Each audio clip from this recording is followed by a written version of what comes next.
Hello again, vinyl community. This is Matt. Just a quick little update video. I bought a few records today, two at a thrift store, two at Barnes and Noble, actually, which I don't usually do. It's only the second time I bought vinyl at Barnes and Noble, but I went there today. So let's start off with the Barnes and Noble. Alanis Morissette, Jagged Little Pill, classic album. I do already have this on CD.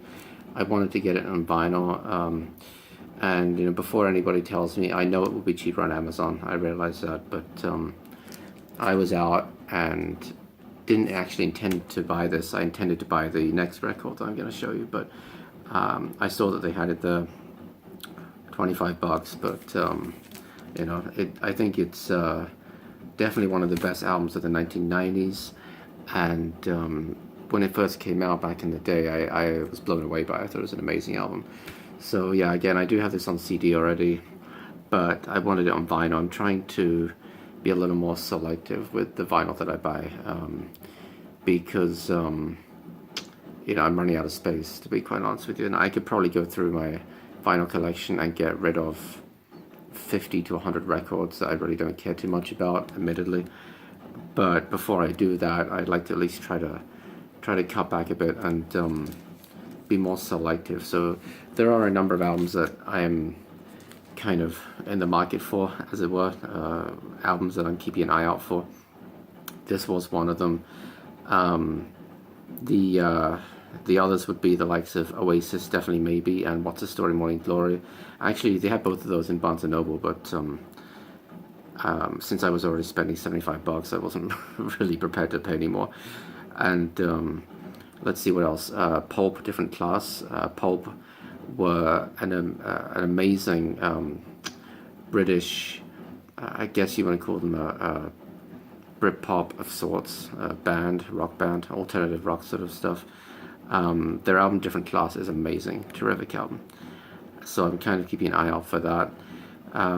Blur, Park Life. If you're sensing a Britpop theme, that's true. There is kind of one. Cast, All Change is another album I'm keeping an eye out for. Again, that's Britpop. Garbage, self-titled album. That's the one with the pink cover. It's another one that I'd like to get on vinyl. And there's a few others. Bruno Mars' second album. Believe it or not, I do kind of like Bruno Mars. I have his first album on vinyl, and I think the second one is possibly better, so I would quite like that. And let's see, I'd like to sort of round out my Wings collection. I'm missing one or two Wings albums. So a whole bunch of different things, different genres that I'm still keeping an eye out for, and again, just trying to be a little more selective with the albums that I buy. So, and in some cases that might mean that I pay more than I normally would, like this. Again, I could probably get this for under 20, I would think, on Amazon, but that's okay. Okay, next up we have the record that I actually went into the store for. That is Pink Floyd, The Division Bell. If I can be absolutely honest, and this is going to be almost sacrilegious among Pink Floyd fans, but this is my favorite Pink Floyd album. I know. I can already hear the collective gasps. Most people will say either Dark Side of the Moon, or maybe The Wall, or maybe Wish You Were Here. Probably one of those three.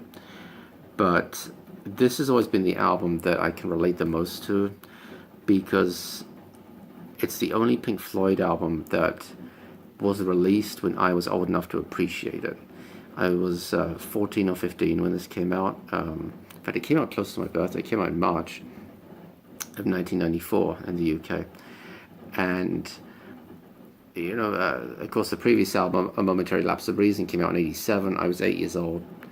Wasn't into Pink Floyd, too young to appreciate it. And of course, the one before that would, I guess, be The Final Cut, which is several years before. So this was really the first studio album by Pink Floyd that I fully appreciated. So that it does have a nostalgia value, admittedly, but I think that it's a really, really underrated album. I think it's right up there with the best stuff, and like I said, it's my personal favorite.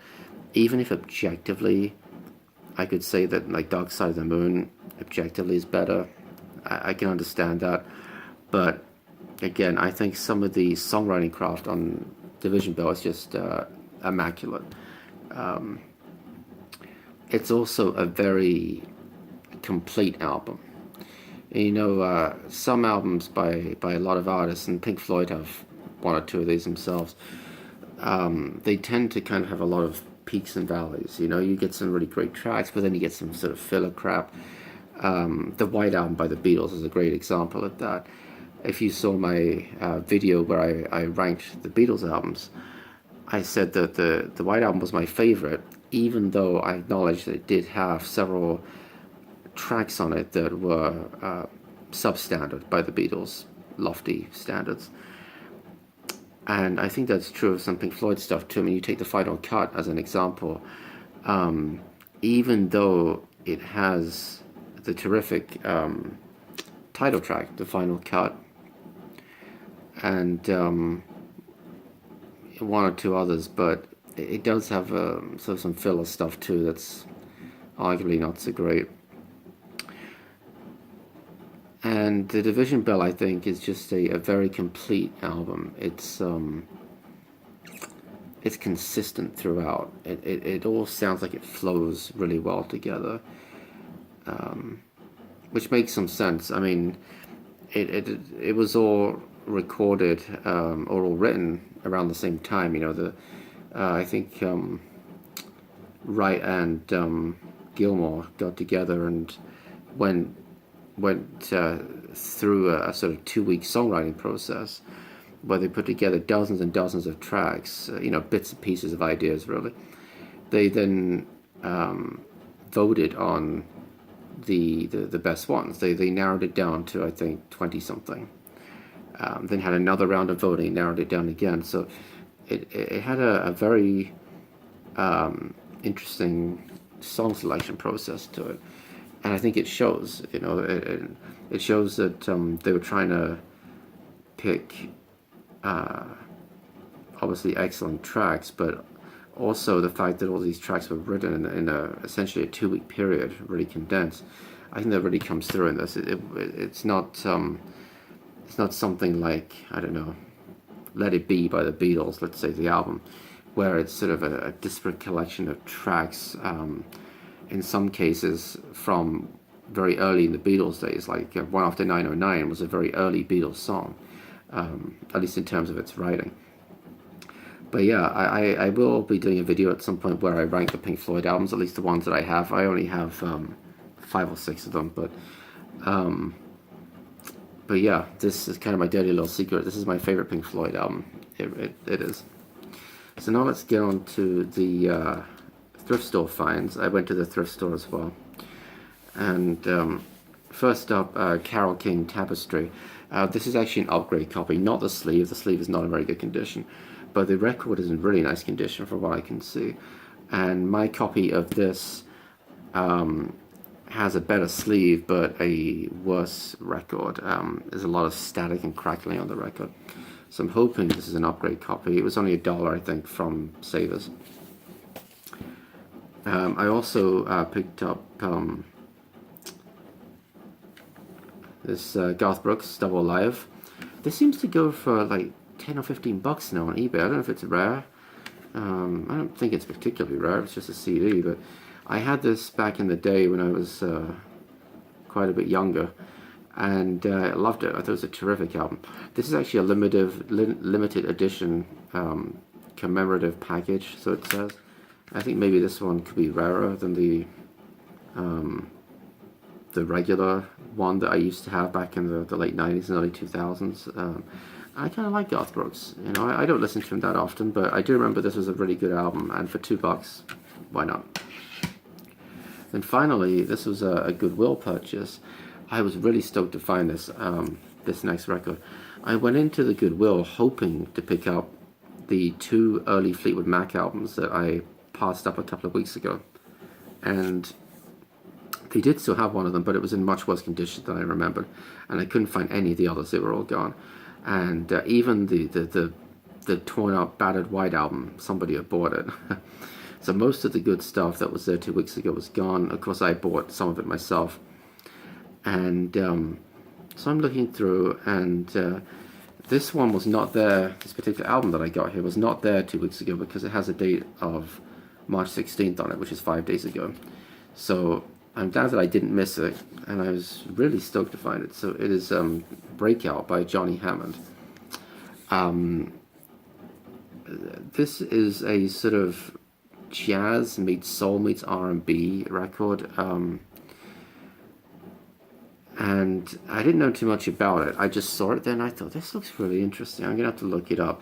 I mean, I think I knew the name Johnny Hammond because he plays the organ.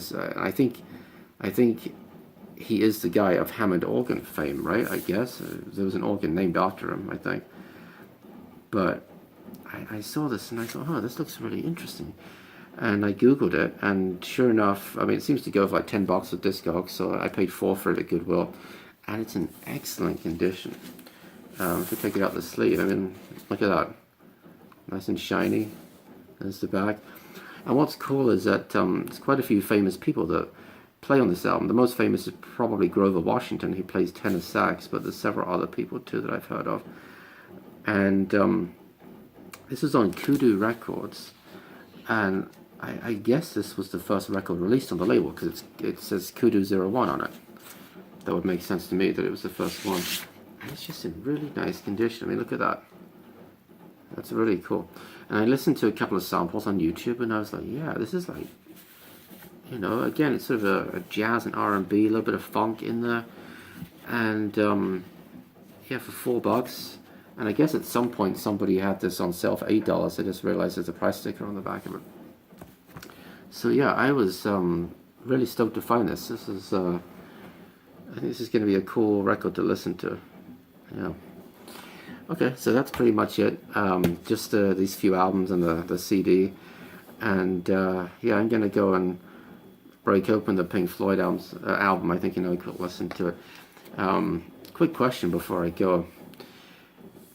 When you guys have new records, do you completely remove the shrink? Or do you try to remove as little as possible, maybe by cutting a slit in the side, so that you can leave the shrink on, so that you can leave the hype sticker on? What I tend to do is I will leave the shrink and hype sticker on if it's a single non-gatefold album. If it's a gatefold though, I have to admit I take all the shrink off. The reason being is I want to see what's in the gatefold. That's what it's there for, right?